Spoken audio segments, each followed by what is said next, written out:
Владиниот тим, предводен од премиерот Груевски, на 30 представници на американски компании од автомобилската индустрија, медицината и енергетиката во Чикаго им ги презентира поволностите за инвестирање во земјава. Американските менаџери велат дека ваквите форуми се добар извор на информации за инвестирање во Македонија.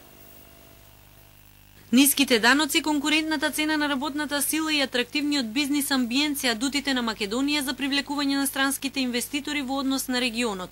Владиниот економски тим во лов на инвестиции во Чикаго.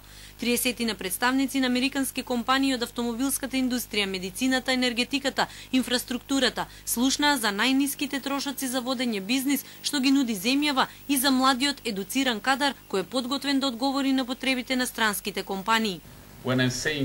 Кога велам најниски трошоци за водење бизнис, мислам на сите трошоци, особено на даноците. Персоналниот данок на доход е само 10%, а данокот на добивка е исто толку.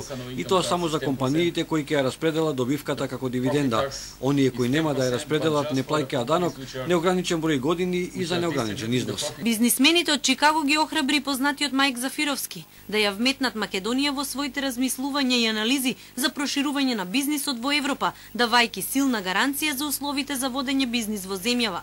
Од моје лично искуство во последните 7-8 години можам да ви кажам дека владата има многу голема пробизнис ориентација. Многу од старите ограничувачки регулативи се отфрлени, има фискална и регулаторна стабилност и сите макроекономски индикатори, како инфлацијата и дефицитот, се позитивни.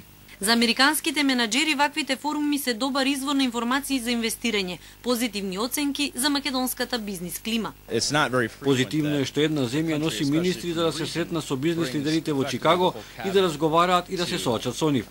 Нема земја во Југоисточна Европа која прави толку многу за да го обезбеди економскиот развој и да покаже транспарентност, за да се промовира како место во кое што сака западните компании да инвестираат. Следна дестинација на владиниот економски тим е Бостон.